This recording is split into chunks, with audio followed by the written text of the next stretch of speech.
जब सबसे पहला किसी के अंदर कोई प्रश्न उठता है कि मैं कौन हूँ, ये शरीर को चलाने वाली कौन है, जब वो इसके बारे में उसकी जिज्ञासा उत्पन्न होती है, तब जाके कहीं वो योग से जुड़ने की आगे अपने जीवन में कोई इच्छा करता है कि मैं योग क्या है जानूं। उससे पहले वो जीवन में योग से नहीं जुड़ सकता है। आजकल देखा है कई लोग योग करते हैं समृद्धि पाने के लिए, ऐसे भी योग आ गए। मतलब ये सब मॉडर्न जमाने के योग है, लेकिन ये इसको योग नहीं कहेंगे। मैं अगर साफ साफ भाषा में कहूँ कि ये सब योग नहीं है। योग का अर्थ ही आत्मा से परमात्मा का कनेक्शन की बात है।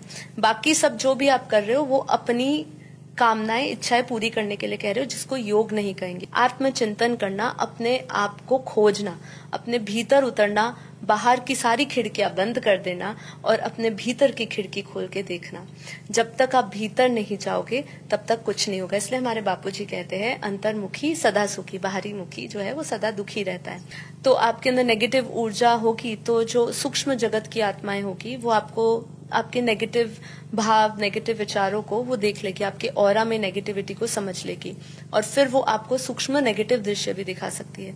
इसी के विपरीत पॉजिटिव दृश्य भी दिखते हैं। लेकिन जो ज्ञान या जो योग सिखाता है, हमें योग सिखाता है कि हम कैसे आत्म ज्ञान से आत्म स्वरूप का अनुभव करें, जिसको हम सेल्फ रियलाइजेशन कहते हैं। ठीक है।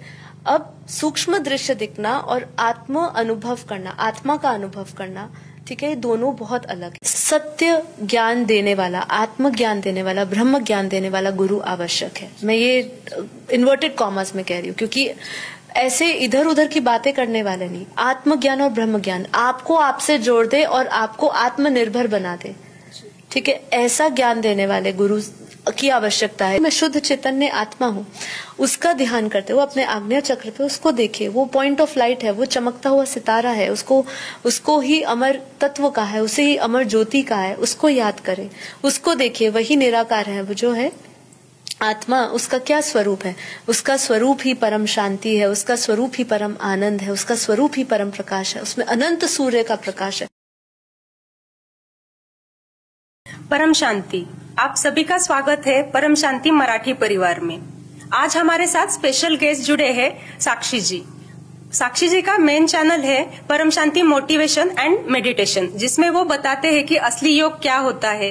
क्या सिर्फ श्वास लेना, श्वास छोड़ना, क्या यही योग होता है, या फिर उसका कोई अलग अर्थ भी होता है जिससे हमारे मन को शांति मिले, हमारी आत्मा को पावर मिले। तो आज हम उनसे ही जानेंगे कि योग क्या होता है, असली मेडिटेशन क्या होता है। परम शांति। परम शांति, आपका बहुत बहुत स्वागत है परम शांति मराठी परिवार में। जी, आपका बेहद धन्यवाद। अच्छा, तो आज हम शुरू करेंगे। हमारा पहला क्वेश्चन है कि मेडिटेशन क्या होता है, उसके टाइप्स कितने होते हैं? जी, तो मेडिटेशन को मैं योग बोलना ज्यादा सही समझूंगी। योग हमारा सनातन शब्द है और मेडिटेशन तो वेस्टर्न जो लोग हैं उन्होंने मेडिटेशन नाम दिया है और उसके बहुत प्रकार के आजकल प्रचलित योग होने लगे हैं, मेडिटेशन होने लगे हैं। लेकिन अगर हम अपने शास्त्रों के अनुसार उठाएं, भगवत गीता में भगवान श्री कृष्ण ने 18 प्रकार के योग बताए हैं, जिसमें से प्रमुख 3 प्रकार के योग आते हैं, जिसमें से ज्ञान योग आता है, भक्ति योग आता है और ध्यान योग आता है, कर्म योग आता है। ऐसे प्रमुख योग है। तो योग तो बहुत प्रकार के हैं, लेकिन योग की जो प्रैक्टिस की जाती है वो अभी भी लोगों को पता नहीं है कि किस तरीके से योग किया जाए, क्योंकि योग का अर्थ ही नहीं समझ आता है। जब से हमने मेडिटेशन बोलना शुरू किया है और योग शब्द को भूल गए हैं, मैं ये कहना चाहूंगी कि उसी दिन से, उसी समय से हम परमात्मा से दूर हो गए। क्योंकि योग अपने आप में जब संजोग करते हैं ये शब्द को योग, तो वो आत्मा को परमात्मा से जोड़ता है। मेडिटेशन में कहीं शब्द में ऐसा महसूस नहीं होता है कि कहीं हम सोल को परमात्मा से, जो आत्मा है उसको परमात्मा से कहीं जोड़ रहे हैं। भाव ही नहीं आता। हाँ, कोई भाव ही नहीं आता है। इसलिए योग जो है वो सच्चा योग हमारे जो भगवत गीता में बताया गया है, वहाँ पे अलग अलग प्रकार के योग है। जैसे मैंने कहा, तो अलग अलग लोग अलग अलग प्रकार के योग करते हैं। सबसे प्रचलित भक्ति योग है। कई लोग हठ योग भी करते हैं, कई लोग राज योग भी करते हैं, कई लोग ज्ञान योग भी करते हैं। तो जिसको जैसा जैसा ज्ञान मिलता है वैसे वैसे वो जीवन में योग अपनाते हैं, जैसे जैसे गुरु मिलते हैं वैसे वैसे योग अपनाते हैं। तो योग तो अगर समझाने जाए, उसके संदर्भ में बात करना चाहे तो एंडलेस है, क्योंकि जब हम उसकी यथार्थ उसको समझते हैं अनुभव के साथ, तो वो आपको आपके जीवन को अर्थ देता है। ठीक है, क्योंकि योग में अपने आप को जानना, क्योंकि योग की बात करते हैं तो योग कहाँ से आया, ये एक स्पिरिचुअल कॉन्सेप्ट है, आध्यात्मिक सब्जेक्ट है ना। तो आध्यात्मिक में जब हम योग बोलते हैं तो योग में सबसे पहले आध्यात्मिक शुरू ही आत्मा से होती है। तो जब सबसे पहला किसी के अंदर कोई प्रश्न उठता है कि मैं कौन हूं, ये शरीर को चलाने वाली कौन है, जब वो इसके बारे में उसकी जिज्ञासा उत्पन्न होती है, तब जाके कहीं वो योग से जुड़ने की आगे अपने जीवन में कोई इच्छा करता है कि मैं योग क्या है जानूं। उससे पहले वो जीवन में योग से नहीं जुड़ सकता है। तो ये है, अगर हम समझे तो। अगर किसी को योग की शुरुआत करनी है तो कैसे करें? जी, योग की शुरुआत करने के लिए देखिए बहुत सारे माध्यम हैं। आज तो बहुत सारे माध्यम हो गए हैं, लेकिन सर्वश्रेष्ठ मैं मार्ग की ही बात करूंगी। योग में देखिए आज बहुत सारे लोग हैं जो योग सिखा रहे हैं, क्रिया योग सिखा रहे हैं, कुंडलिनी जागृत करना सिखा रहे हैं, शक्तिपात हो रहा है, बहुत सारी चीजें हो रही है। और फिर माइंडफुलनेस भी हो रहा है कि आप फिर ब्रीदिंग एक्सरसाइज करिए, अष्टांग योग है, ये सब प्रकार में योग कराया जा रहा है। अब आपका सबसे पहले आपको ये जानना है कि आप योग करना क्यों चाहते हो। ठीक है, तभी आप ये समझ पाओगे कि मुझे शुरुआत कैसे करनी है। ठीक है, क्योंकि कई लोग सिर्फ योग, ऐसे कई लोग हैं जो हमारे चैनल पे आते हैं और वो सीधा लिखते हैं, आप हमें सिर्फ शांति बताइए, शांति कैसे मिलेगी। हमें ये सब थ्योरेटिकल नॉलेज में, इतने सारी चीजों में नहीं पढ़ना है, ज्ञान नहीं लेना है, ना उनको तपस्या करनी है, ना मेहनत करनी है, ना साधना करनी है, ना कोई त्याग करना है, ना कुछ छोड़ना है। शॉर्ट टर्म में शॉर्टकट्स बताइए। या कोई जैसे कहते हैं ना, सिर दर्द है तो सिर दर्द की गोली दे दी और सिर दर्द ठीक हो गया, तो उनको इस प्रकार का चाहिए, तो उनको शांति चाहिए। कई लोग आते हैं जो ज्ञान से नहीं जुड़े होते और कहीं ना कहीं भटकते हुए उनको अवसर मिल जाता है हमारे आश्रम में भी आने का। तो जब ऐसे लोग आते हैं तो जहाँ के वाइब्रेशंस होते हैं, वहां के वाइब्रेशंस के अनुसार उनको टेम्पररी शांति मिलती है। तो ऐसे ही जैसे यहाँ पे वाइब्रेशन से मैंने कहा शांति मिलती है, ऐसे कई लोगों को शायद मंदिर में जाके या कई ऐसे तीर्थ स्थलों में जाके टेम्पररी शांति मिल सकती है, पर वो योग नहीं है। योग में आपके बहुत सारे धारणाएं जुड़ती है आपके जीवन से, जिसमें आप अपना त्याग डालते हो, अपनी तपस्या डालते हो, अपनी साधना डालते हो, अपना समय, श्वास, संपर्क सब डालते हो।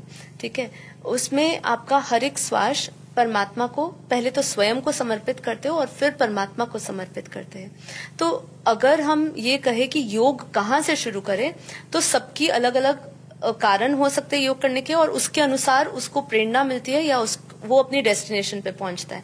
जैसे मैंने शांति की बात करी, कई लोग, मैंने आजकल देखा है, कई लोग योग करते हैं समृद्धि पाने के लिए, ऐसे भी योग आ गए। मतलब ये सब मॉडर्न जमाने के योग है, लेकिन ये इसको योग नहीं कहेंगे। मैं अगर साफ साफ भाषा में कहूँ कि ये सब योग नहीं है।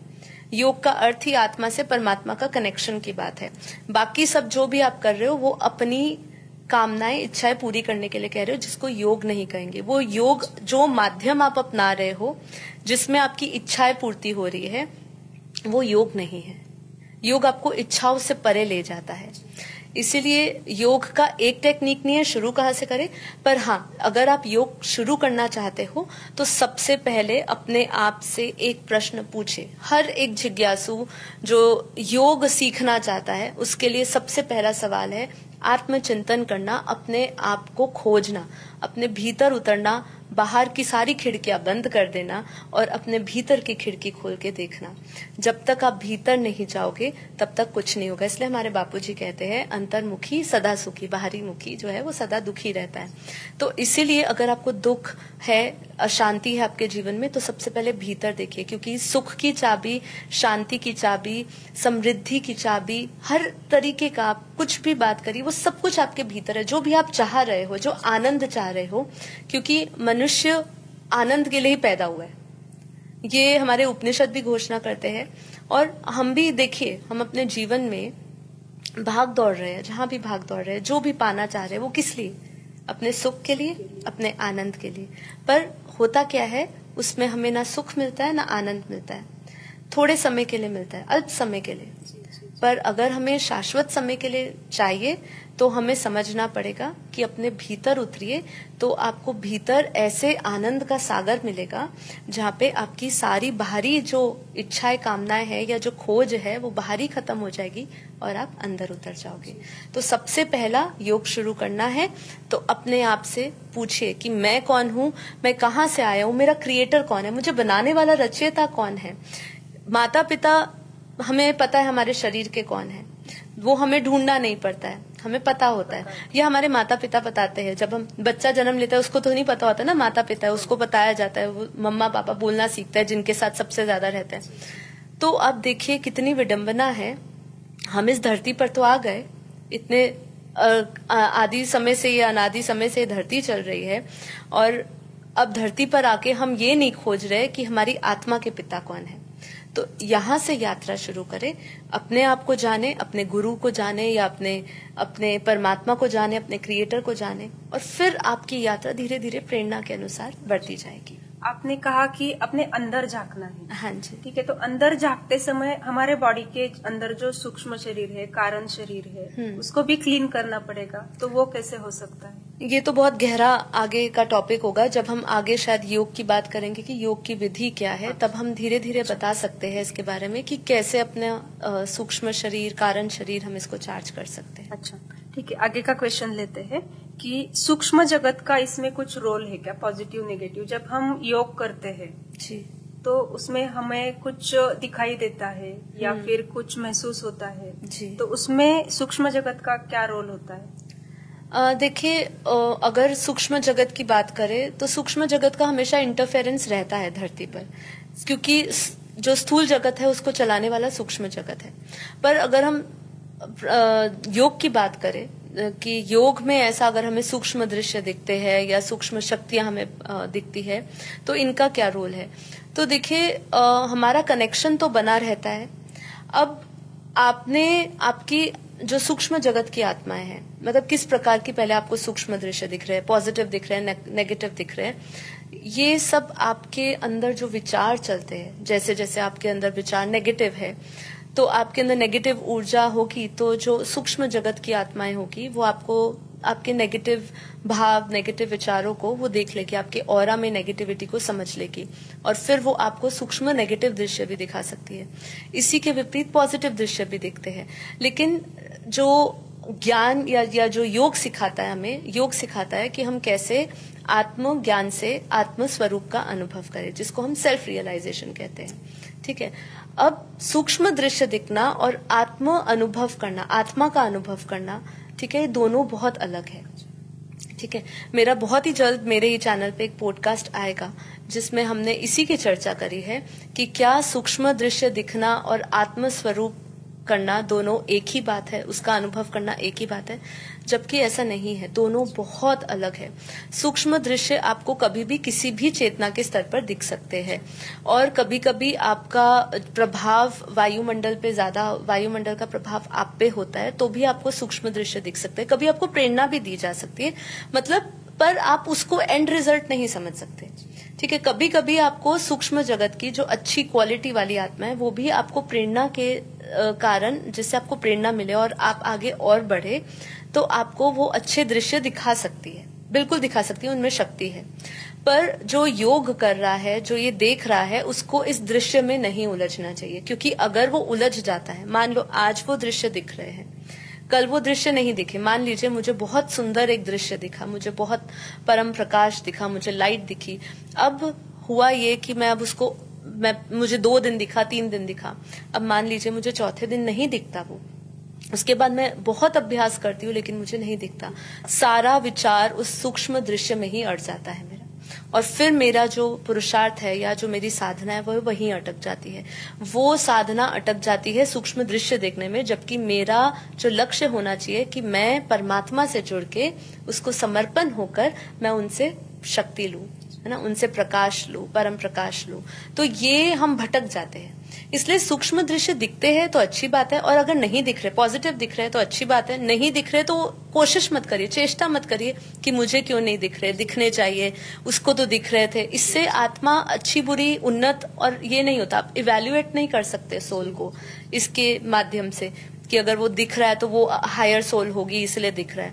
कोई भी दिखा सकता है, क्योंकि अभी बापूजी ने हमें बताया है कि इस पूरे मल्टीवर्स में और हमारी इस धरती पर, धरती का जो ऊपर सूक्ष्म जगत है, वहां पे दूर दूर से, मल्टीवर्स से, ग्रेट यूनिवर्सेस से सभी आत्माएं धरती पर आई है और धरती के आसपास सूक्ष्म जगत में बैठी है। तो उनका अगर कोई कनेक्शन होता है, और कभी कनेक्शन नहीं भी होता है, पर वो आपको प्रेरणा देने के माध्यम से आपको सूक्ष्म दृश्य दिखा देती है। पर इसमें उलझे मत, वही मैं कहना चाहूंगी। आपने कहा कि दूर दूर के ब्रह्मांडों से आए हैं, जी। तो फिर वो क्यों आए हैं? वो क्या हमें हेल्प करने आए हैं? पृथ्वी को क्या करने आए हैं? जी, देखिए, इसका भी बहुत विस्तार में आंसर दिया जा सकता है। मैं अभी सभी श्रोताओं को कहूंगी कि हमारा जो मेन चैनल है बापूजी दशरथ भाई पटेल, उस चैनल को जरूर आप देखिए, क्योंकि अभी जो मैं आंसर इस संदर्भ में बात करने वाली हूँ उसका आंसर बहुत विस्तार है। क्योंकि देखिए, बाहर से जो आत्माएं आई है, हर प्रकार की आत्माएं आई है, अच्छी बुरी आत्माएं, सभी आत्माएं आई है। जो अच्छी आत्माएं आई है, दूर दूर से मल्टीवर्स से आई है, उनको पता है इस धरती पर एक बहुत विशेष कार्य अभी चल रहा है। पूरा मल्टीवर्स को ट्रांसफॉर्मेशन का एक चल रहा है, पूरा कार्यक्रम चल रहा है। ऑलमाइटी अथॉरिटी खुद धरती पर आके ये कार्य कर रहा है, तो इसलिए अच्छी आत्माएं आई है। पर उसी की तुलना में ऐसी बहुत नकारात्मक शक्तियां भी धरती पर आ चुकी है, क्योंकि जैसे हम जानते हैं कि कलयुग का समय चल रहा है, तो कलयुग के समय में नकारात्मक शक्तियां बहुत एक्टिव हो जाती है। और यहाँ से भी जो धरती लोक से जो भी आत्माएं जा रही है, ठीक है, जो ये शरीर छोड़ के जा रही है, वो सभी सूक्ष्म जगत में घूम रही है और अपनी वासनाएं, इच्छाओं के कारण वो भी नेगेटिव हो चुकी है, भूत प्रेत योनियों में जा चुकी है, पिशाच योनि में जा चुकी है। तो ये सब आत्माएं भी है। इवन बाहर से बैड एलियंस भी आ रहे हैं, गुड एलियंस भी आ रहे हैं, ये भी बापूजी ने हमें बताया है। तो शायद इस एपिसोड में बहुत विस्तार से हम इसके बारे में चर्चा करें नहीं करें, लेकिन आप हमारे बापूजी के चैनल पे जाइए, बापूजी दशरथ भाई पटेल, जहाँ पे 75 लाख लोग फॉलो करते हैं और डेली वहाँ पे लाइव मेडिटेशन भी कराया जाता है। और बापूजी की बहुत सारी वीडियोस है, 5000 से ऊपर वीडियोस है। तो ये आप समझेंगे तो आपको सभी प्रश्नों के जवाब मिलेंगे, है ना। तो ये आत्माएं आई है, ये कभी भी खाली नहीं रहता। जितनी आपको धरती पर स्थूल आत्माएं दिख रही है, साकारी आत्माएं दिख रही है, उससे कई मल्टीपल होके सूक्ष्म जगत की आत्माएं हैं। मतलब अभी हम जैसे बात कर रहे हैं, हमारे इस वायुमंडल में भी बहुत सारी आत्माएं होती है, लेकिन जैसा वायुमंडल वैसी आत्माएं रहती है, ठीक है। लेकिन जो जैसे बेहद का स्थान होता है, जैसे जो बापूजी का ज्ञान सुन रहे हैं, जिन्होंने बेहद का ज्ञान लिया हुआ है, उनके साथ हमेशा परमात्मा का ही, बेहद के जो परमपिता परमात्मा है, उन्हीं के रूप उनके साथ रह के उनको हेल्पलाइन देते हैं। तो जैसी आत्मा जिसको ध्याती है उसको पाती है, तो उसका ही ध्यान करेगी तो उसके अनुसार उसके ऑरा में उसी तरह की आत्मा उसको हेल्पलाइन देंगी। ये होता है। तो आपने बताया कि योग मतलब परमात्मा से कनेक्शन। जी। तो अपने आत्मा के क्रिएटर को, परमात्मा को पहचाने कैसे? जी, तो इसमें ऐसा होता है कि जब आप ये आध्यात्मिक यात्रा शुरू करते हैं ना, पहले तो आध्यात्मिक यात्रा शुरू कैसे करें, क्योंकि आप योग से सब कुछ जानना चाहते हो। मैं कौन हूँ, परमात्मा कौन है, वो कहाँ रहता है, मेरा क्रिएटर कौन है। तो ये सब जगह अगर जानना चाहते हो तो उसका जो पहला सब्जेक्ट है वो है ज्ञान, ठीक है। तो जब तक आपने अपने जीवन में ज्ञान नहीं उतारा, तब तक आपके हर एक प्रश्नों का सवाल आपको नहीं मिलेगा, हमेशा अधूरा ही आपको लगेगा। इसीलिए सबसे पहले ज्ञान जानिए, तब आप जैसे जैसे आप ज्ञान लेंगे, देखिए किसी को होता है जो भगवत गीता सुनता है, पढ़ता है और वो भगवान कृष्ण से जुड़ता है, कोई रामायण पढ़ता है तो भगवान राम से जुड़ता है, कोई शिव पुराण पढ़ता है, कोई शिव का आराधना करता है तो उसके आराध्य शिव होते हैं। अब देखिए यहाँ पे डाइवर्सिटी है। पूरे भारतवर्ष में ही अगर बात करें, अभी विश्व की बात नहीं करी, भारत में ही देखिए हमारे 33 कोटि देवी देवता है। उसमें 33 कोटि देवी देवताओं में कई कुल देवियां आ जाती है, कई ग्रामीण देवियां, छोटी छोटी देवियां आ जाती है। सबके क्रिएटर अलग अलग है, समझ रहे। इसका भी मैं प्रूफ दे सकती हूँ, क्योंकि अगर आज हम देखें बापूजी के ज्ञान से। और आज अगर हम वास्तविकता भी देखें तो वास्तविकता आप देखोगे तो जो विष्णु को मानता है तो वो शिव को नहीं मानता, तो शिवपंथी विष्णुपंथी भी अलग हो गए, तो सबके भगवान अलग हो गए। कोई हनुमान को मानता है तो कोई किसी को नहीं मानता है ना, कोई साईं बाबा को नहीं मानता। तो मतलब कहने का तात्पर्य यहाँ पे ये है कि सबके क्रिएटर अलग अलग हो गए। अब आपके क्रिएटर कौन है ये आपको पहले दिन से नहीं पता चल जाता। आप जैसे जैसे ज्ञान में बढ़ते हो, अपनी खोज में आगे बढ़ते हो, कई चीजें आपको अट्रैक्ट करती है। जैसे जैसे आप इस ज्ञान मार्ग में चलोगे, कभी आपको कोई चीज अट्रैक्ट करेगी और फिर धीरे धीरे आपको, जैसे मैंने कहा, सूक्ष्म जगत का हमेशा एक रोल रहता है। आप जिस भी चीज से कनेक्ट होते हो, चाहे वो नेगेटिव दुनिया हो, चाहे वो संसार हो, तो संसार की इच्छा कामनाएं पूर्ति के अनुसार आपके साथ वैसी सूक्ष्म आत्माएं जुड़ती है, वो और आपको उसी तरीके की इच्छाएं और बढ़ाती है आपके अंदर। और अगर आप अध्यात्म में जुड़ते हो तो पॉजिटिव आत्माएं जो है, क्योंकि हमारे धरती के ऊपर 7 लोक है ना, तो भूवर लोक, स्वर्ग लोक, महरलोक, जनलोक, तपलोक, ऐसे हमारे ऊपर। तो ऊपर महर्षि जैसी आत्माएं हैं। अगर हम बहुत ऊपर के लोकों तक भी नहीं जाए, अगर हम हिमालय पे भी ज्ञानगंज में देखें या हिमालय में जो हमारे तीर्थ स्थान है, वहां पे बहुत पॉजिटिव आत्माएं बैठी है। तो जब भी आप कुछ भी खोज करते हो और आप परमात्मा से प्रार्थना करते हो कि जो भी मेरा क्रिएटर है वो मुझे बताए, मुझे संकेत दे, तो आपको अपने आप चैनलिंग मिलती है, आपको अपने आप मतलब प्रेरणा मिलती है, आपको रास्ता मिलता है, आपको मार्गदर्शन मिलता है। हो सकता है आप किसी भक्ति से शुरू करेंगे, बहुत साधना करेंगे और बहुत अटूट भक्ति करेंगे, सच्ची भक्ति से जुड़ेंगे, जैसे मीरा जैसी भक्ति होती है, ऐसी भक्ति आप करेंगे और फिर वो भक्ति का फल आपको किसी जीवन में ज्ञान मिलेगा। हो सकता है इसी जीवन काल में मिले, हो सकता है किसी और जन्म उसमें लग जाए, और फिर उसके बाद आपको ज्ञान मिलता है। ज्ञान के भी अलग अलग चेतना का स्तर होता है, उसमें भी कौन सा ज्ञान है, कौन सा ज्ञान समझ पा रहे हो, कर्म योग समझ पा रहे हो, उसके सिद्धांतों को समझ पा रहे हो, लेकिन आत्मज्ञान नहीं समझ पा रहे हो। तो बहुत अलग अलग चेतना का स्तर होता है। पर आप जैसे जैसे आप आगे बढ़ोगे, आपके भीतर सवाल भी उठते जाएंगे, क्योंकि एक चीज है, हमारे अंदर स्मृतियां होती है, ठीक है, तो हमारी आत्मा में स्मृति है, हम जहां से आए हैं उसकी स्मृति हमारे भीतर है। अब जब भी हमारे अंदर जिज्ञासा उठती है तो वो स्मृतियां धीरे धीरे खुलनी शुरू होती है, और जैसे जैसे हम जिससे जुड़ते हैं, चाहे वो आपको अपने इस पूरे आध्यात्मिक मार्ग में शायद कोई गुरु मिले, पहले कोई संत मिले, तो भी आपकी इस यात्रा के दौरान आपकी धीरे धीरे बुद्धि खुलेगी। फिर उसमें भी सवाल आएंगे, क्योंकि जैसे हमारे यहाँ पे भी आश्रम में जो लोग आते हैं, बापूजी के बेहद के ज्ञान में आने से पहले वो कई संस्थाओं में गए होते हैं। ऐसी कई संस्थाएं जिनका नाम भी नहीं हमने सुना होगा, ऐसे कई संस्थाओं से आके, या वो सेल्फ स्टडी करके भी आते हैं, और फिर उसके बाद धीरे धीरे उनकी बुद्धि खुलती है, उनको ये भी जानना है, वो भी जानना है, तो उनकी स्मृतियां खुलती है, और वो जहां से आई है ना, वहां से उसका तार कनेक्शन जुड़ जाएगा, इसलिए उसकी खोज भी बढ़ती जाएगी।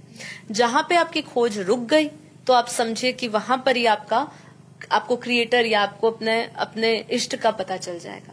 तो ये जैसे जैसे आप बढ़ोगे वैसे वैसे आपको पता चलता जाता है। तो पहला स्टेप है जिज्ञासा चाहिए, जिज्ञासा चाहिए ज्ञान की, और फिर आत्मचिंतन करोगे, अपने आप को जानेंगे, परमात्मा को जानेंगे, ये सब धीरे धीरे होता है।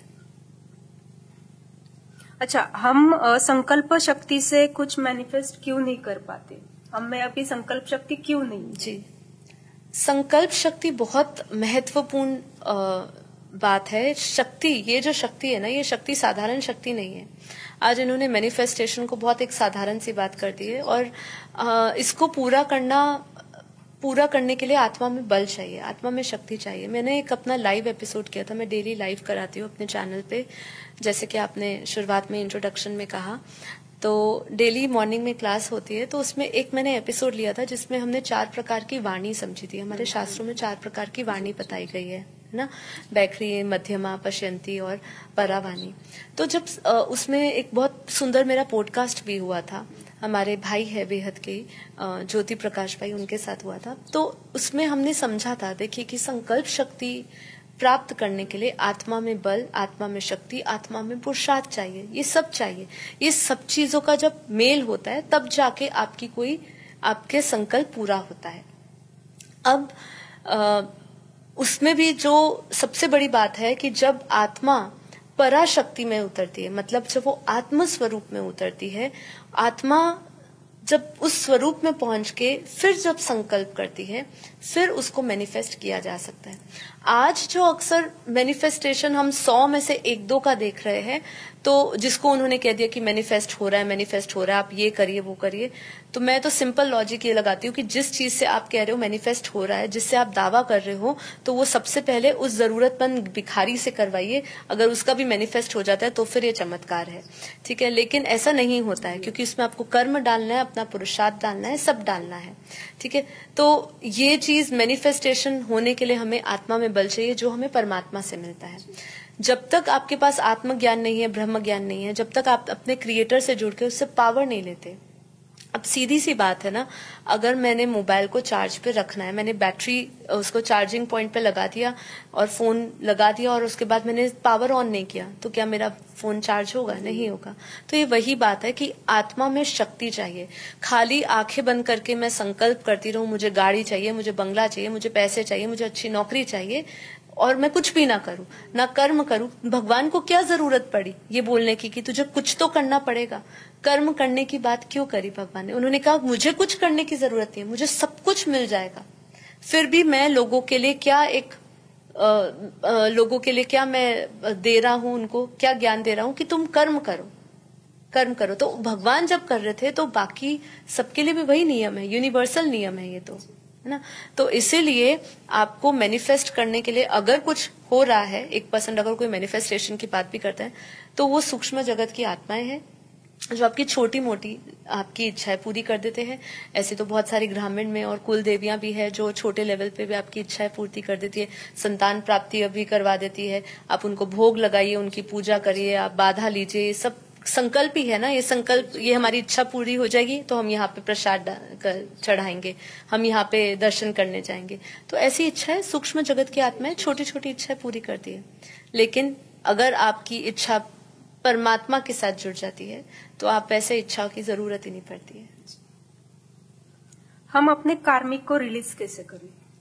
कार्मिक को रिलीज करना बहुत बहुत बहुत बड़ा विषय है, क्योंकि कर्म बंधन जो कार्मिक्स है हमारे, वो कितने समय से आ रहे हैं। मतलब आप समझिए, इसके लिए तो पहले आपको ब्रह्म ज्ञान लेना पड़ेगा, पूरे ब्रह्मांड का आपको समय समझना पड़ेगा कि देखिए ये जो समय इस धरती पर अनंत जन्म हमारे हो चुके हैं, कब से हम धरती पर आ रहे हैं, आवागमन चालू है हमारा धरती पर। जो विशेष आत्माएं हैं वो विशेष कार्य के लिए आते हैं, उनके जन्म कम हो सकते हैं। लेकिन अगर हम ओवरऑल बात करें कि जो ज्यादातर अधिकांश लोग हैं जो ये सोचते हैं कि हम अपने कार्मिक क्लियर्स करें, हमारा कोई भी कार्मिक कॉन्ट्रैक्ट ना रहे और हम यहाँ से एकदम फ्री होकर जाएं, उसके लिए आपको सबसे पहले तो कर्म का ज्ञान चाहिए। ये कर्म का ज्ञान केवल नहीं है कि अच्छा किया तो आपके साथ अच्छा होगा, बुरा किया तो आपके साथ बुरा होगा। ये तो आज 1-2 साल का बच्चे को भी समझाना शुरू कर दोगे, धीरे धीरे 10 साल तक उसको ये रट जाएगा और वो समझ जाएगा, ठीक है। कर्म सिद्धांत बहुत सूक्ष्म सब्जेक्ट है, इसको समझना है, क्योंकि हमारा जैसे हमारी बात हो रही थी कि स्थूल शरीर है, सूक्ष्म शरीर है। हमारे गीता में 3 प्रकार के शरीर बोले, एक स्थूल कहा, सूक्ष्म कहा और एक कारण शरीर, जो हमारे भीतर सूक्ष्म शरीर है और कारण शरीर है। हमारा ये शरीर 5 तत्वों का बना है और जो हमारा सूक्ष्म शरीर है वो 3 तत्वों का है और कारण शरीर वो आकाश तत्व का होता है। तो हमारे कारण शरीर में सारी रिकॉर्डिंग्स है, सारी स्मृतियां, केवल इस जन्म की नहीं, अनंत जन्म की। अब आप कार्मिक रिलीज की कौन से जन्म का करोगे? खाली इस जन्म का? आपके पास, आप चाहते हो मैं कार्मिक रिलीज करूं, अब मैं इसके लिए किसी गुरु, किसी के पास जाती हूँ, कोई थेरेपिस्ट के पास भी जाती हूँ, पर अब बात ये आती है कि वो मेरे कौन सा कर्म को रिलीज करेगा, कौन से कार्मिक्स को रिलीज करेगा। तो ये अनंत जन्मों का खेल है, तो हमें अनंत जन्मों के कार्मिक्स को डिलीट करना पड़ेगा। अब इसको रिलीज करने के लिए कितनी पावर चाहिए होगी आपको? क्या कोई आपको कोई साधु संत ये शक्ति दे सकता है? डायरेक्ट परमात्मा से आपको, उस जो पूर्ण ब्रह्म परमेश्वर है ना, वो निराकार जो निर्गुण परमात्मा है, उससे आपको जुड़ना पड़ेगा। जब उससे आप परब्रह्म से जुड़ोगे, ठीक है, उस ऑलमाइटी से जुड़ोगे, उनसे डायरेक्ट पावर आएगी। कई जन्मों के बाद या कई साधना के बाद आपके भीतर वो पावर उतरेगी, क्योंकि पावर उतरने के भी, आपके भीतर पावर उतरे उसके लिए भी आपका मन शुद्ध चाहिए। तो पावर उतरने के लिए आपका मन शुद्ध चाहिए। मन पवित्र चाहिए, काम वासनाएं इच्छाएं, ये सब चीजों से आपको विरक्त होना होगा। तो सबसे पहले तो आप बताइए, कोई भी कार्मिक रिलीज करना चाहता है तो क्या वो इन सभी चीजों से मुक्त हुआ है? नहीं। तो कार्मिक रिलीज बहुत आज ये एक फैशन बन गया है, ये फैशन टर्म्स हो गई है। बस ये सोल कॉन्ट्रैक्ट है, सोल जर्नी है, लेकिन इसके डेप्थ में कोई नहीं उतरना चाहता। इसके डेप्थ में, रियल ज्ञान में जब आप उतरेंगे ना, तब आपको पता चलेगा कि इसमें कितना मेहनत है। ये खाली बोल दिया चुटकी से नहीं उतरते कार्मिक्स, इसके लिए बहुत बहुत कड़ी मेहनत चाहिए। आपको कम से कम एक जीवन का तो त्याग चाहिए, एक जीवन का त्याग तो आपको चाहिए। मतलब आपको विरक्त होना पड़ेगा, ठीक है। जैसे राजा भरत हुए थे, ठीक है, तो वो भी एक जीवन में उन्होंने भी, जैसे जब उनको ज्ञान मिला था, जब उनको वो दूसरी योनि में चले गए थे, जब हिरन बन गए थे, जब उनके मोह में वो फंस गए थे, तो वो हिरन की योनि में चले गए थे। तो उसके बाद जब उनका फिर से जब उनको मनुष्य जीवन मिला ना, तो उसी जीवन से उन्होंने संकल्प ले लिया विरक्त होने का। सब कुछ छोड़ दिया, ना अपना संसार देखा, ना अपने माता पिता देखे, कुछ नहीं देखा, ठीक है। तो इस प्रकार का आपको चाहिए। उसके बाद कहीं आपको आपकी परमात्मा की कृपा हुई आप पर और आपका मन शुद्ध हुआ, आप पात्र अच्छे बन गए, शुद्ध पात्र हो गया, आपका सोने जैसा पात्र चाहिए और वो बन गया, तो परमात्मा की अवश्य कृपा होती है और वो पावर देते हैं। और फिर आपके कारण शरीर में जब उनकी शक्ति उतरती है, तो फिर कहीं जाके आपके धीरे धीरे कार्मिक रिलीज होने शुरू होते हैं। उसमें भी आपको ये मेहनत करनी है कि मैं अभी जो कार्मिक रिलीज करे, इसके बाद मैं कोई नए कार्मिक्स में नहीं फंस रहा। तो बहुत बड़ा सब्जेक्ट है। बापूजी की वीडियोस देखेंगे तो शायद लोगों को और विस्तार में समझ आए, पर बहुत गहरा है, ऐसे चुटकियों में कुछ नहीं होता है। इस प्रोसेस में गुरु का क्या रोल रहेगा? मैं अपने निजी अनुभव से कहूंगी, इसमें सब लोगों की अलग अलग प्रतिक्रियाएं हो सकती है, लेकिन मैं अपने जीवन में बात करूं तो जब मुझे बापूजी का ज्ञान मिला, जब मेरे जीवन में बापूजी मेरे परम सतगुरु, परम गुरु, मेरे क्रिएटर बन के आए, तभी से मैंने अपने जीवन में इस पूरी यात्रा में जो भी आज मैं बोल रही हूँ, जो भी मैं समझ रही हूँ, जितना भी मेरी बुद्धि काम कर रही है, जितना भी मेरा योग और अनुभव कह रहा है, वो यही कह रहा है कि वो नहीं होते तो हमें नहीं समझ आता। गुरु आवश्यक है, ठीक है। सत्य ज्ञान देने वाला, आत्म ज्ञान देने वाला, ब्रह्म ज्ञान देने वाला गुरु आवश्यक है। मैं ये इन्वर्टेड कॉमर्स में कह रही हूँ, क्योंकि ऐसे इधर उधर की बातें करने वाले नहीं। आत्म ज्ञान और ब्रह्म ज्ञान आपको आपसे जोड़ दे और आपको आत्मनिर्भर बना दे, ठीक है। ऐसा ज्ञान देने वाले गुरु की आवश्यकता है, क्योंकि देखिए अगर गुरु नहीं मिलता है ना, तो हम है ना बार बार भटक जाते हैं। हम सेल्फ स्टडी करते हैं, आप खुद भी देखिए। आप जैसे बच्चे को पढ़ा रहे हो घर में, अब बच्चे को छोड़ा कि चलो अपने आप पढ़ लेगा, उसको आप उसके ऊपर छोड़ दीजिए, तो आप आखिरी के दिन के आखिरी में बोलोगे तूने ये नहीं किया, वो नहीं किया, है ना। सेल्फ स्टडी वो नहीं कर पाते। हमारे साथ भी माया का इतना प्रभाव है कि माया हमेशा अपनी ओर आकर्षित करती है। हम हमेशा माया की ओर जाते, आकर्षित है ना वो इतना, उसके ऊपर चांद सितारे जैसे लगे हो, ऐसे हम उसकी तरफ खिंचाव महसूस करते हैं। और वही परमात्मा का रास्ता वैराग्य का है ना, तो उसकी तरफ कौन जाएगा।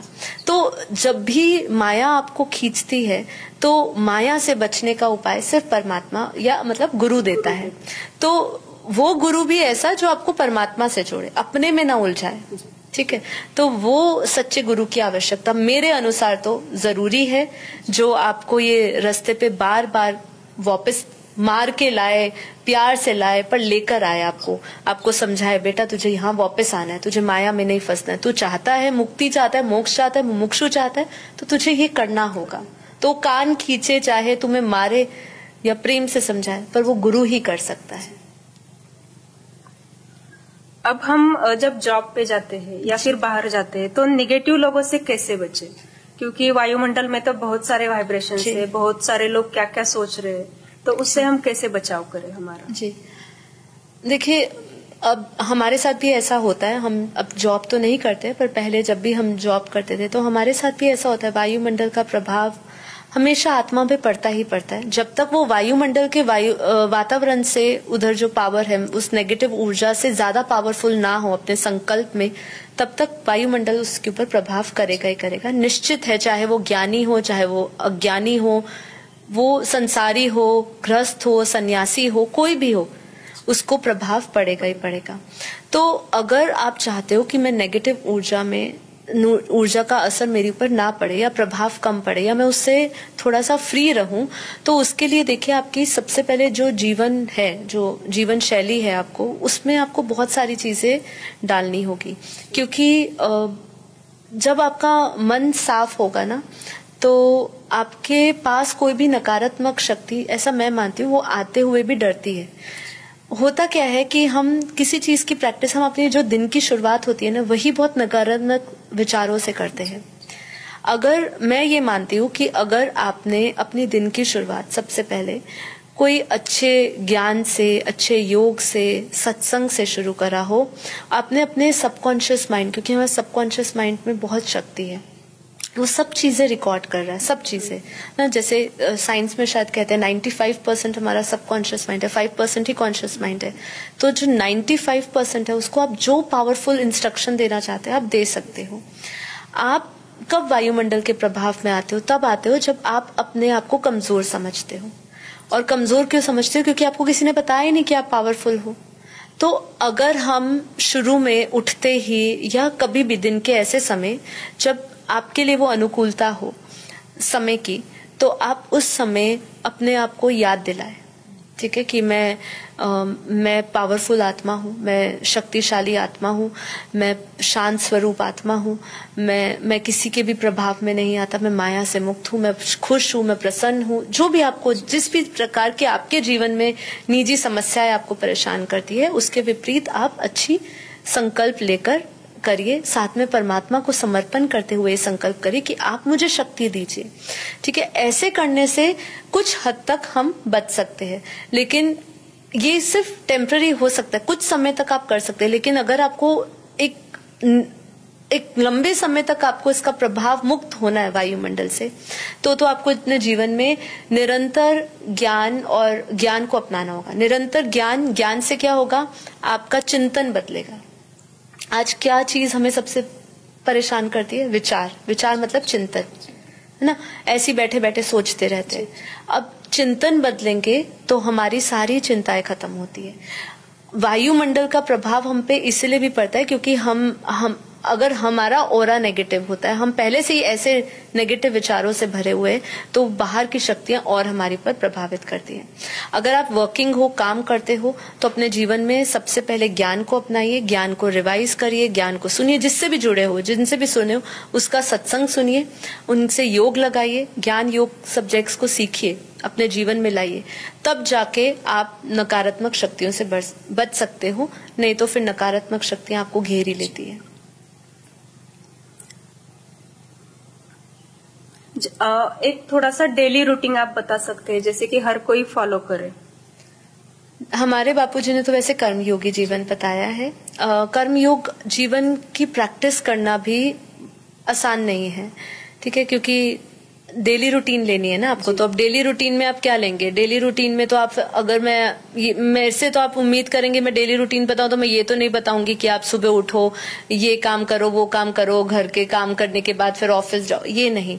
अध्यात्म दृष्टि से सबसे पहले उठते ही अगर आपके लिए संभव नहीं, आपको करना ही पड़ेगा। अगर आप अपने जीवन में परिवर्तन चाहते हो, अगर आप अपने जीवन में मोक्ष चाहते हो, अगर आप अपने जीवन में परमात्मा की प्राप्ति चाहते हो, तो आपको सुबह उठ के सबसे पहले अपने आप को उठते ही परमात्मा को समर्पित करते हुए धन्यवाद करिए, संकल्प करिए कि आपने हमें ये जीवन दिया है। अब इस जीवन को सार्थक बनाने के लिए मैं क्या क्या कर सकता हूँ, अब क्या क्या कर सकता हूँ, उसकी भी मुझे प्रेरणा दीजिए। अब हम ये प्रेरणा की उम्मीद ना करो कि हमें बोलेंगे कि यहाँ पे जा बेटा बहुत पैसा मिलेगा, यहाँ जा बहुत पैसा मिलेगा। नहीं, भगवान ये नहीं कह रहा। भगवान तो ये कह रहा है, तू भाई मुझे याद कर, तुम मुझे मेरे पास आ। जो संसार के कामकाज दिए वो कामकाज आप डेली रूटीन में करिए, जैसे करते हैं। सबकी रूटीन अलग है, कोई हाउसवाइफ है, कोई वर्किंग है, तो आदमियों की अलग होती है लाइफस्टाइल, बच्चों की अलग होती है, घर की महिलाओं की अलग होती है। पर अगर अध्यात्म दृष्टि से आपको अपना रोज करना है, तो सुबह उठते ही जितने बजे भी उठिए, हम तो ब्रह्म मुहूर्त का ही कहते हैं, ब्रह्म मुहूर्त का भी अलग अर्थ होता है, पर जितने बजे भी आप उठते हो उस समय 5 मिनट 10 मिनट आंखें बंद करके अपने आप को पॉजिटिव ऊर्जा से संकल्प करिए। सबसे पहले परम शांति बोलिए। हमारे बापूजी ने परम शांति मंत्र दिया है, इसको आप बार बार दोहराइए। कुछ भी नहीं कर सकते तो परम शांति का जाप करिए, ठीक है। परम शांति, परम शांति, परम शांति। सभी को परम शांति मिले, सभी को परम प्रकाश मिले, सभी का कल्याण हो, सभी का कल्याण हो, सभी को सुख समृद्धि मिले, सबको। ऐसे आप कुछ अच्छे अफर्मेशंस कर सकते हो। आज का दिन मेरा बहुत अच्छा है, आज का दिन मेरा बहुत अच्छा जाएगा और मैं बहुत ही अच्छा विशेष कार्य करूंगा, ऐसे करके भी संकल्प कर सकते हैं। और फिर अपनी दिनचर्या शुरू करिए। योग से शुरू कर सकते हैं। समय है तो योग करिए। मैं तो समय ये इसलिए लगाए, जो लोग कहते हैं कि समय नहीं है, बाकी आपके लिए जरूरी है। थोड़ी देर योग करिए और फिर आप अपनी दिनचर्या करिए। जब जब आपको समय मिलता है, जैसे आप ट्रैवलिंग कर रहे हो, तो मैं जब ट्रैवल कर रही होती हूँ तो मैं बापूजी की वीडियो सुनती हूँ। मैं जब भी मुझे फ्री टाइम मिलता है तब मैं बापूजी की वीडियो सुनती हूँ। जब मैं खाना बनाती हूँ तब मैं बापूजी की वीडियो सुनती हूँ। मतलब ऐसा होता है कि जिसकी जो खोज है वो वहां जाएगा। तो अब जो वर्किंग है वो अपना बीच बीच में टाइम निकाल सकते हैं, जब उनको टाइम मिले, फ्री टाइम। जैसे अब लंच टाइम होता है ना, तो अक्सर लोग क्या करते हैं, आपस में बैठ के गॉसिप करते हैं। उस समय हो सके तो आप गॉसिप ना करिए, ईयर प्लग्स डालिए, ज्ञान सुनिए, खाना खाइए, परम शांति भाव में खाइए कि ये खाना भी मुझे परम ऊर्जा दे रहा है, मेरे अंदर परम प्रकाश बढ़ा रहा है, ठीक है, मेरे भीतर की प्राण शक्ति बढ़ रही है। इस तरीके के आप संकल्प ले सकते हैं, तो ये कर सकते हैं। फिर आप कर्मयोगी का तो है ही, पर मैंने जैसे कहा कर्मयोग सीखना पड़ता है। कर्मयोग आपको मैं बोलूं कि आपको निरंतर परमात्मा याद रहे। कर्मयोग का मतलब क्या है? खाते पीते चलते फिरते जब भी आप कोई भी कार्य कर रहे हो, उस काम को निष्काम भाव से कर रहे हो, अकर्ता भाव से कर रहे हो और अपने परमात्मा से जुड़े हुए कि जो कुछ भी मुझे मिला है वो उसका प्रसाद है, वो मेरे को दे रहा है, और जो कुछ भी आप कर रहे हो वो भी उन्हीं ने निमित्त बनाया है। अब ये भाव आपके अंदर हमेशा नहीं रहता है। आप देखिए कितने लोग इसके बारे में सोचते होंगे, कर्मयोग की फिलॉसफी कितने लोग प्रैक्टिकली कर पाते होंगे। तो यहाँ पे अगर वो प्रैक्टिकल करना चाहते हो तो उसके लिए आपको एक बार निश्चय लेकर संकल्प, दृढ़ संकल्प मॉर्निंग में ही शुरू करना पड़ेगा, जिससे कि आप पूरे दिन कर्म योग्य रहे। अब सुबह ही विचार अच्छा नहीं रहेगा तो पूरा दिन विचार वो नहीं आएगा। सबकॉन्शियस माइंड ट्रेन नहीं हुआ। सबकॉन्शियस माइंड को कोई भी समस्या आए तो उसके लिए ट्रेन करना होगा कि तुझे परमात्मा का चिंतन करना है ना। अब समस्या आती है तो क्या करते हैं हम दोस्तों को फोन करते हैं, अरे समस्या आ गई, ये आ गई, वो आ गई। परमात्मा का चिंतन करना स्वाभाविक नहीं है, हमारे स्वभाव में नहीं है ना। कर्म योग में क्या होता है, वो स्वभाव बन जाता है परमात्मा के साथ अटैचमेंट। अब वो स्वभाव में बदलने के लिए भी आपको प्रैक्टिस करनी होती है। फिर जब जब समय मिले, मैं जैसे अगर करती तो ऑरा सील भी करती हूँ। जब जब मुझे ऐसा लगता है, क्योंकि हम मायावी नगरी में है, कहीं ना कहीं कभी ना कभी कोई अटैक्स होते हैं, कभी खुद की भी हमारी कमी कमजोरियां सामने आती है, तो जब भी कोई ऐसी बात भी हो तो हम ऑरा सील करते हैं। हम अपने आसपास दिव्य परम प्रकाश, परम लाइट का, परम शांति का ऑरा देखते हैं अपने आसपास, और बापूजी से पावर लेते हैं, उनकी परम प्रकाश से हमें डबल लाइट हम लेते हैं अपने ऑरा में। तो अपने आप को, अपने ऑरा को लॉक कर लेते हैं। जैसे कई लोग जो होते हैं बहुत मंत्र का सहयोग लेते हैं, तो हम मंत्र का सहयोग नहीं लेते, हम बस परम शांति के वाइब्रेशंस, क्योंकि हमारे हर एक विचार वाइब्रेशंस जो है वो शक्ति है। तो जो हम सोचते हैं उसी टाइम तुरंत हमारा ऑरा बन जाता है, जो हमारे शरीर के आसपास होता है, तो वो सूक्ष्म आभा मंडल बन जाता है। तो बस वो करते हैं। रात को सोने से पहले सारे टेंशन्स को रिलीज करिए, जितना भी स्ट्रेस है उसको रिलीज करिए, क्योंकि ये जीवन जो है ये टेम्पररी है। यहाँ जो कुछ भी आप पूरे दिन लेकर आए हो, दुख दर्द तकलीफ लेकर आए हो, या जो भी आपके अंदर समस्या है कोई भी, वो सब कुछ टेम्पररी है। हाँ, जगत मिथ्या, ब्रह्म ही सत्य है। तो ये चीज को ध्यान रखिए। सोने से पहले कोई भी चीज रिलीज नहीं होती है ना, कोई भी भाव रिलीज नहीं होता, तो ये याद जरूर करना, ये कब तक मेरे साथ जाएगा, मैं इसको क्या अगले जन्म लेकर जाना चाहती हूँ, तो पकड़ के रखिए। और छोड़ना चाहते हो कि नहीं, मुझे अगले दिन भी नहीं चाहिए, मुझे अगले घड़ी भी नहीं चाहिए, उसी टाइम रिलीज कर दीजिए। तो ये है दिनचर्या। बाकी आप इसमें अपने हिसाब से, अनुसार से बदल सकते हैं। दीदी के चैनल पे एक वीडियो है कि सोने से पहले योग कैसे करें, वो आप जरूर से देख सकते हैं। आगे का सवाल है कि क्या बैठकर योग करना ही योग होता है? नहीं, जैसे कहा मैंने कि कर्म योग्य बापूजी ने हमें सिखाया है, लेकिन हाँ, बैठना ही खाली योग नहीं है। आजकल जैसे लोगों को शरीर की बहुत समस्या है, ठीक है, तो लोग बैठ नहीं सकते हैं, ज्यादा देर बैठना उनके लिए संभव नहीं है, तो वो लेट के भी योग कर सकते हैं। योग करने के समय सबसे महत्वपूर्ण बात यह है कि आप अटेंशन दे रहे हो अपने विचारों पर। मतलब आप नींद में नहीं जा रहे हो, आपने जो संकल्प लिए है या जो आप पावर ले रहे हो परमात्मा से, उसको आप अनुभव कर रहे हो, है ना। कभी कभी क्या होता है, हम सोच रहे हैं कि हम योग कर रहे हैं, तो आंखें बंद करते ही हम सो जाते हैं, गहरी नींद में सो जाते हैं। तो उस समय हमने जो संकल्प लिए कि हमारा संकल्प ही नहीं चलता, क्योंकि गहरी नींद हो गई हमारी। तो नींद में हमने कोई परमात्मा से पावर नहीं ली, हमने कभी अपने अंदर कोई थॉट्स को रिलीज नहीं किया ना, तो वो सब नहीं किया। तो आप लेट के करो या आप बैठ के करो, सचेत होके करना पड़ता है ना। सचेत होके नहीं किया तो फिर फायदा नहीं है। बाकी बैठने का अगर अभ्यास कर सकते हो तो बहुत अच्छी बात है, नहीं कर सकते तो कोई बात नहीं। क्या कुंडलिनी से आत्मा की शक्ति जागृत हो सकती है? ये तो लोगों ने बहुत बड़ा भ्रम क्रिएट कर दिया है, कुंडलिनी जागृत करना। और मैं तो कहती हूँ लोग इतना भ्रमित हो गए हैं, क्या क्या नहीं एक्सपीरियंस करते। मुझे याद है मेरे ही चैनल पे बहुत सारे लोगों का मैसेज भी आया था, और पर्सनल में भी बहुत लोगों का आता रहता है कि हमने कुंडलिनी जागृत करी, लेकिन मुझे ये यहाँ दर्द होता है, कभी छाती में दर्द होता है, कभी सिर में दर्द होता है, मुझे कुछ हैवीनेस फील होती है, हमें कोई अजीब अजीब से दृश्य दिखते हैं। देखिए, सबसे पहले तो हमें समझना है कि कुंडलिनी जो चक्रों से होता है, कई लोग कहते हैं कि मूलाधार चक्र से होता है, कोई नाभि में जो चक्र है उससे कनेक्ट करते हैं।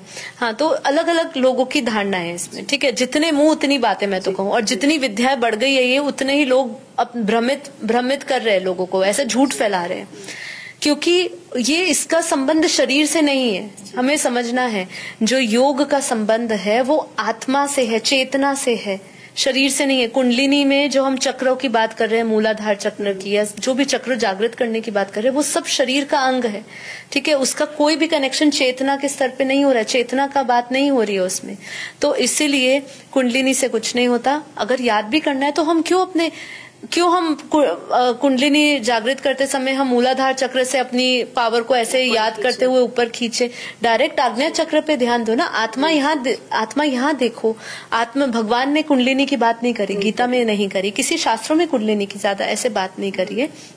रामायण में कई अध्याय आते हैं जिसमें उन्होंने सिखाया है, लेकिन जो सर्वश्रेष्ठ सबसे प्राचीन योग कहो, जो आपको अपने आप से जोड़ता है, वो सबसे प्राचीन योग, भारत का सबसे अति प्राचीन योग वही योग है जो आत्म स्वरूप बनने का योग है, जिसमें भगवान श्री कृष्ण भी कहते हैं कि तू देह और देह के सर्व संबंध भूल के मुझ परमात्मा को याद कर, आत्म स्वरूप बन, मुझ परमात्मा को याद कर, मैं तेरे सारे पापों का विनाश करूंगा, ठीक है। तो देह और देह के संबंधों को छोड़ना है। ये कुंडलिनी में क्या है कि लोगों को लगता है कि मूलाधार से हम आए तो नेगेटिव चक्र से हम धीरे धीरे असेंशन की और पॉजिटिव की तरफ बढ़ रहे। मेन तो फोकस यही है कि आपने अपने सारे विचारों को देह के जो संबंध है, क्योंकि सबसे बड़ा हमारा बंधन क्या है, देह का है। देह का बंधन, कर्म का बंधन, 5 तत्वों का बंधन, ये सभी बंधनों को तोड़ो।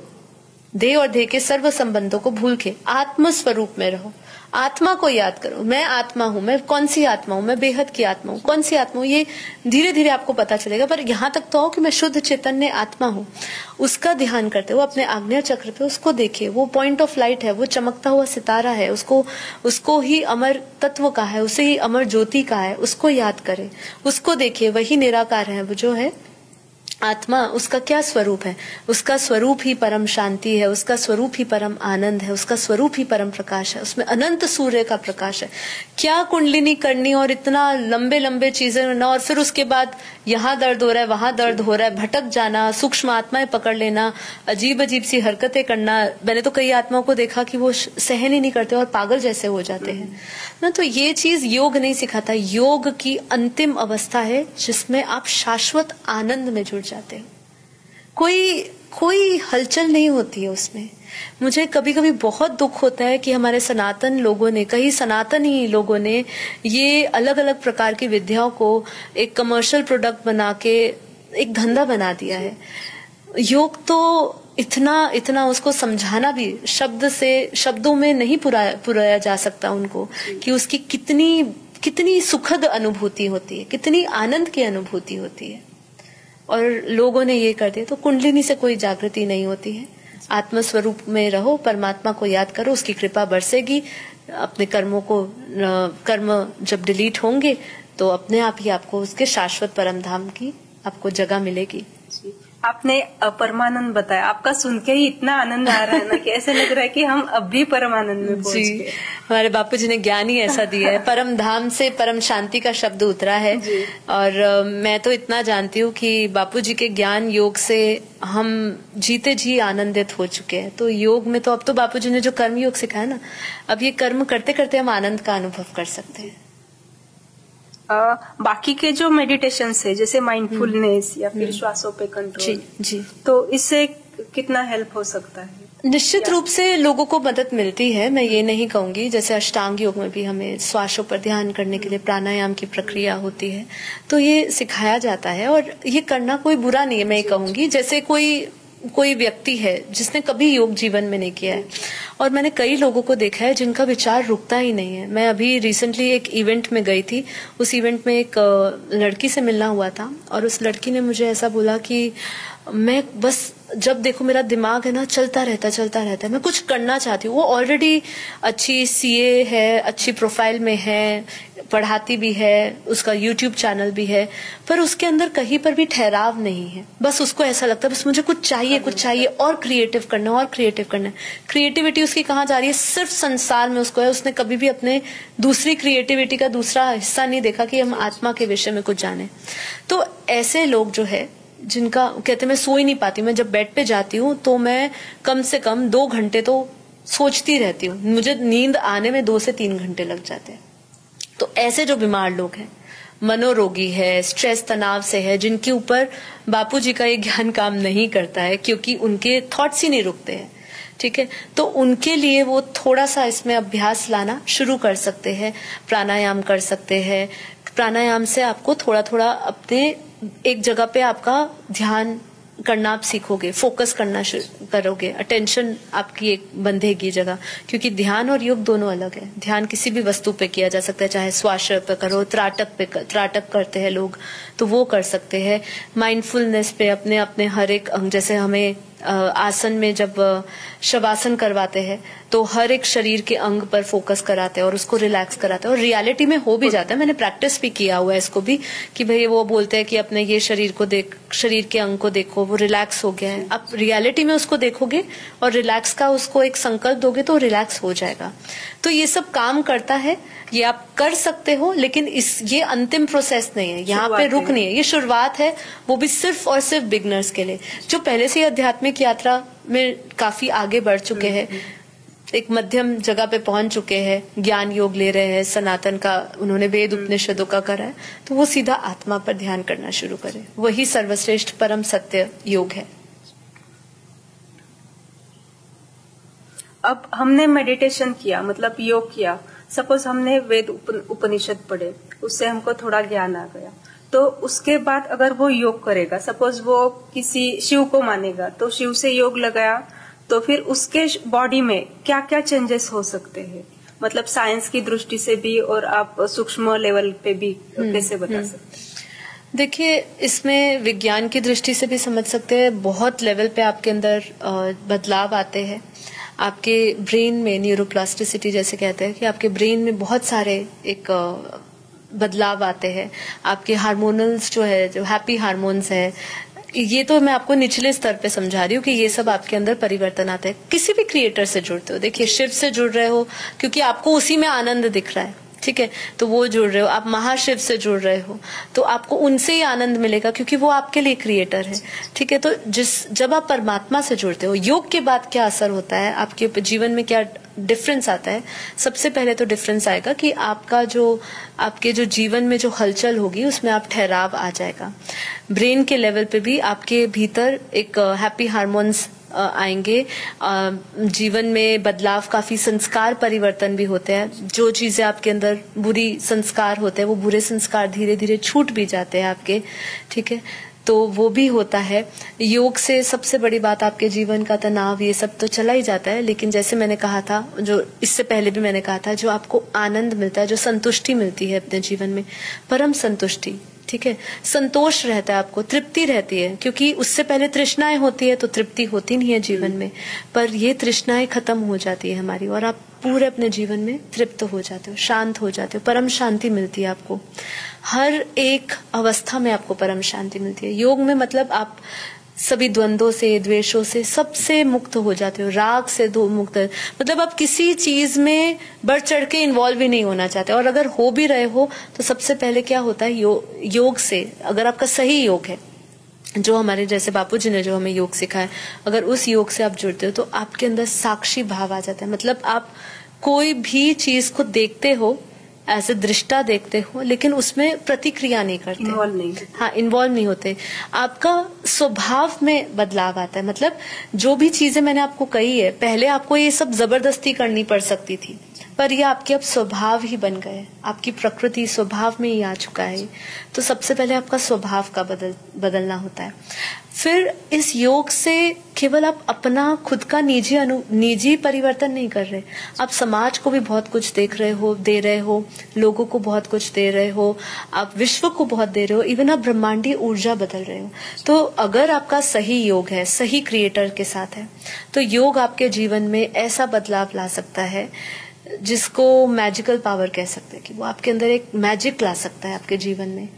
क्योंकि जीवन जो है वो, जैसे हम कहते हैं, दुखों का महासागर है, लेकिन यही जीवन आपके लिए परम सुख, परम आनंद का सागर बन जाता है। तो ये योग से ही संभव है। लेकिन योग बिना ज्ञान से नहीं होता। ज्ञान जब आपके जीवन में यथार्थ ज्ञान आता है, सही ज्ञान जब आपके जीवन में आता है, जैसे आत्मज्ञान और ब्रह्म ज्ञान की बात करी, वो आपके जीवन में आता है, तभी आपके जीवन में सही योग उतरता है। और उसी सही योग द्वारा ही आपके जीवन में ये सब बदलाव आएंगे। कुछ भी ले लो, आपके अंदर केमिकल लोचा, जो कहते हैं केमिकल लोचा हो रहा है, कुछ हो रहा है, लेकिन वो सब शांत हो जाएगा, है ना। तो मेडिटेशन से क्या क्या प्रभाव आता है, इस पे तो बहुत सारी चीजें बताई गई है। एक मंकी इफेक्ट मैंने लिया था अपनी क्लास में, मुझे याद है 100 मंकी इफेक्ट करके था, जिसके अंदर ये था, मैं थोड़ा सा बता देती हूँ। उसके अंदर एक था कि एक जगह पे एक आइलैंड था, वहां पे बहुत सारे बंदर थे। तो एक मादा बंदर थी और उसका एक छोटा बच्चा था। मुझे पूरा तो उसका रिसर्च याद नहीं है, लेकिन उसमें ऐसा कुछ था, उसने कुछ नवीनता ट्राई करी। मतलब जो उनका जो बेसिक स्वभाव होता है, उस स्वभाव के प्रतिकूल उसने कुछ और ट्राई किया। जैसे उसने वो किया, ऐसे ही धीरे धीरे जितने भी उस आइलैंड पे जितने भी बंदर थे, वो सब वही करने लग गए। ठीक है। और इतना ही नहीं, उस रिसर्च में ऐसा सिद्ध किया गया, कि एक्सपेरिमेंट किया गया, कि जब उससे कई दूर एक और आइलैंड था, उस आइलैंड में भी दूसरी जाति के बंदर थे, उनको भी वो स्वाभाविक रूप से वो भी वही स्वभाव वही अपनाने लग गए जो यहाँ पे इस आइलैंड में कर रहे थे। तो कहने का मतलब यहाँ पे ये था कि जब आप योग करते हो, आपके वाइब्रेशंस चेंज होते हैं, आपके ऑरा चेंज करते हैं। अगर आप सही योग से जुड़ जाते हो और क्रिएटर से जुड़ जाते हो और परमात्मा की पावर आती है, तो आप पूरे ब्रह्मांडीय ऊर्जा को, पूरे कॉस्मिक इंटेलिजेंस को बदल सकते हो, पूरे ब्रह्मांड की चेतना को बदल सकते हो। तो ये इतनी शक्ति आ जाती है, क्योंकि क्या कहा है शास्त्रों में, कहा आपके भीतर अनंत सूर्य का प्रकाश है। तो ये तो हम एक सूर्य देख रहे हैं एक ब्रह्मांड में, है ना, ये तो एक सितारा है। तो ऐसे अनंत सितारों की ऊर्जा हमारे भीतर है, और हम अपने आप को एक क्या बोलते हैं, मेंढक समझ के बैठे हैं, है ना, तालाब में एक मेंढक होता है, वैसे अपने आप को सीमित करके बैठे हैं। तो योग आपको असीमितता से जोड़ देता है।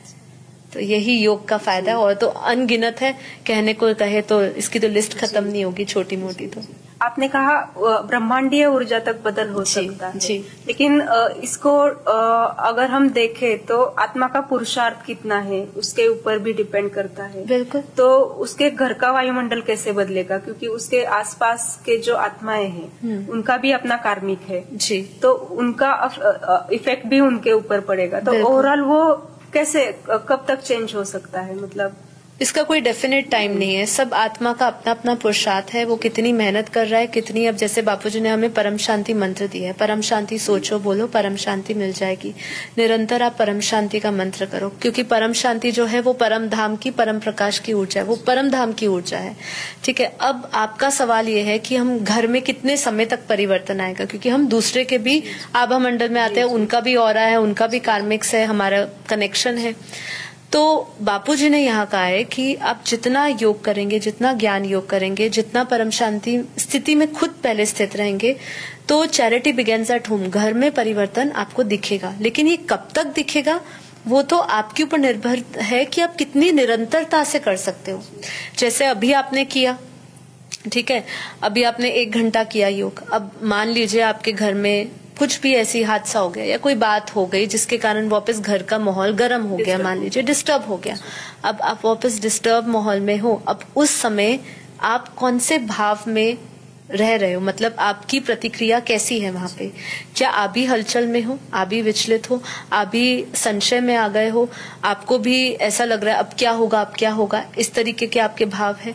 तो ऐसे भाव में तो आपने जो 1 घंटा योग किया, धीरे धीरे, एकदम नहीं, धीरे धीरे वो भी आपकी ऊर्जा वेस्ट हो जाएगी।